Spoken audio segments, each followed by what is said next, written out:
Welcome back to the Bell Effect.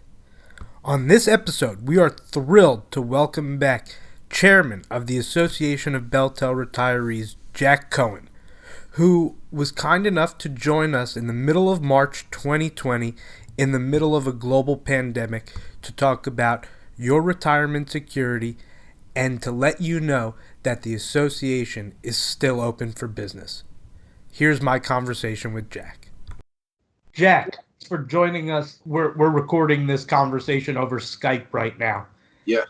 And as an organization dedicated to telecommunications retirees, what can you recommend to maybe grandparents and aunts and uncles and that are trying to keep up to date with family without putting themselves in maybe unnecessary health danger? Excellent point. As they say, sometimes when handed lemons, you try to make lemonade. I, for one, look at this as an opportunity to expand my horizons as far as technology is concerned.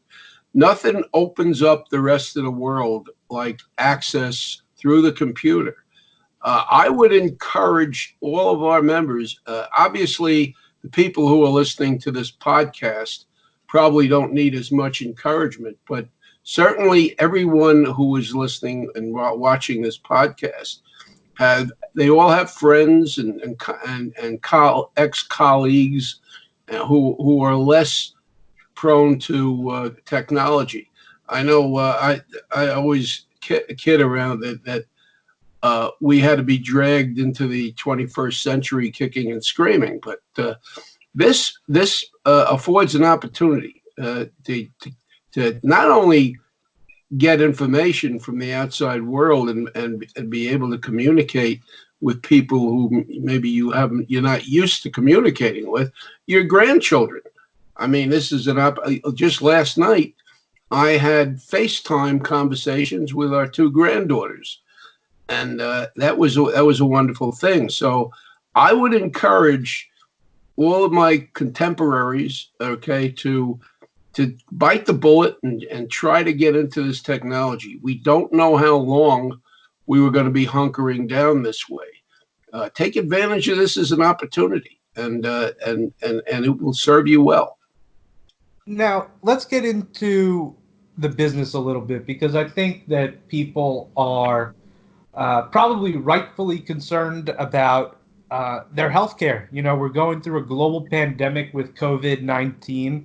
And what can you tell people that maybe are not just, have been retired for years or are retired themselves, but people that might be looking at retirement in the next 6 to 12 to 18 months? Well, you can't overemphasize the importance of healthcare, especially especially now. I mean, I for one can be used as an example. I had several elective appointments with doctors rescheduled for later in the year, and there's a procedure I was supposed to undergo that is considered elective. But the key here is that our healthcare and what we are facing is so vitally important. We have a situation where just this January 1st, if you're a management retiree, you got converted to an Aetna Medicare Advantage plan. The retired associates, craft, are locked into 2023 with United Healthcare. And you hear different stories. You have some people who are very much against their particular provider, but they have no choice because it's the only one.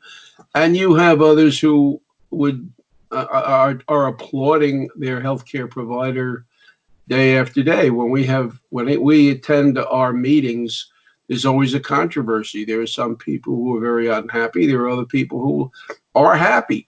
The important thing is that those of us who have health care, it's very precious to us, and we want to make sure that we keep it as long as we are alive and our spouses. And And this is and these are part of your earned pension benefits. And absolutely, have you absolutely. heard have you heard of any companies kind of tapping the brakes on maybe switching or holding off on any other kinds of decisions because of this outbreak? I have, most companies put the brakes on in every direction possible with this outbreak. But what we're up against is going to blow over. All right. I mean, we've been up against horrendous things in this country before, and we've come through with it. And especially, I have to say with pride, my generation. My generation has survived a lot of real crises. From a telephone company perspective, the Second Avenue fire, numerous strikes. We have, this is the Vietnam generation. We can get through this, and people have to just keep their chin up and not get discouraged, and know that they while they're retired, they still have their health care. And if they're not yet retired, they're still working for the company and they're slated to get their health benefits. Stick with it. And And members of the association, people that have, been longtime members and people that have just joined, are they would they be able to call the office to still get information regarding how they, if they're facing something at home that has to do with their pension or any of their earned benefits? Are there people still at the office that are able to answer questions for them? if you don't get an immediate answer, leave a message. We are monitoring the office answering machine, and very often one of our people are in the office to answer the call. We are certainly still in business and operating as close to normal as we possibly can. I think one thing that is on people's minds because the media is talking about it every day. We see the rise and fall of the stock market. Are is there a chance that current Association of Beltel retirees members and possibly future members that are going to be joining, does the stock market, do those gyrations affect them now? Well, that's difficult to answer because some people are still getting pensions. Other people have are getting annuities through Prudential, and there are a third that had taken the buyout, and they are responsible for their own income. Though Prudential is still a viable operating entity, and they seem to be doing as well as anybody. The issue with pensions from Verizon is still doing well. They just declared a dividend.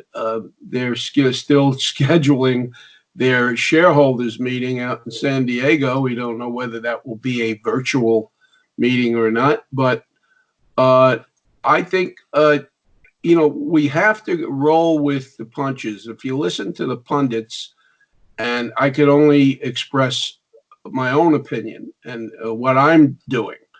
And I do not want to influence. Everybody has a different operation as far as their finances are concerned. But what I'm doing is I'm waiting for it to blow over, which is what I did in 2008 when the stock market pretty much crashed. Then it all came back eventually. Essentially, we're being told the economy is sound, and there's except for this uproar with the coronavirus, uh, the economy is still viable and working. I'm staying put as far as my holdings are concerned, and I would recommend that people just follow their own counseling and their own information that they're getting from their financial sources.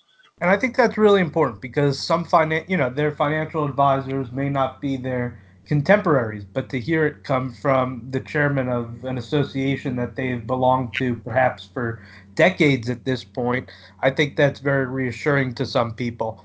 Now, sticking with the association, some hard decisions have had to be made over the last couple weeks regarding planned events that were going to be coming up over the next few months, including some regional mini meetings and the annual meeting on Long Island.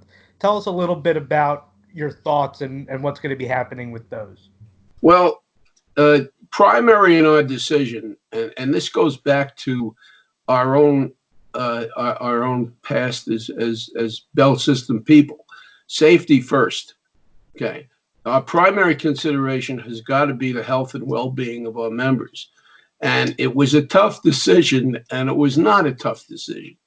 Okay, to cancel all of those meetings. We had scheduled meetings in King of Prussia, Pennsylvania. There was in Maryland. Rockville, Maryland. Yeah, and Mayapack, New York, as well as Yonkers, New York. We had all those scheduled meetings, and it kind of broke our hearts to cancel them. But we have to. Our primary consideration is the health and well-being of our membership, and for that reason, we had to do it. I love those meetings. I love those meetings because it gives me a chance to get face to face with our membership, and it's a wonderful experience for me. We just came back from Florida, where we had two meetings. We had one at the Villages, and we had another at Delray Beach. The year before, we had one in Sarasota, and we had one in Vero Beach. And all of those meetings were just great, and we love to have them, and we will have them again when things blow over. That is definitely on our things to do, and but we have to. A primary consideration, as I said, is the well-being of our membership, and for that reason, we thought discretion was the better part of valor, and we would not have those meetings. At least, And yes. let's just underscore that the annual meeting is postponed. It is not canceled, and it will be held in October. Yes, same place at the Inn at Fox Hollow on Long Island. We had to change the date, and we are hoping to be able to have it then. If not, we will get an alternate date again. But So as of right now, it's being held at in Woodbury, New York, at the Fox Hollow at the Inn at Fox Hollow on October 14th, 2020. That's the new set date, and as long as the pandemic continues to hopefully improve, that meeting will go on as planned. But if not, there will be other ways of communicating via this podcast, via all of our social media networks, and I think that that's really the important thing. We're staying connected, right, Jack? yeah, we have to delve into what used to be unknown territory for my generation. We've got to get into podcasts. We've got to get into social media. This is going to be our outlet. This is going to be our window to the rest of the world, I think, for the next few months at least, until this blows over. And I really think it'd be a great idea for our people to really get into this media.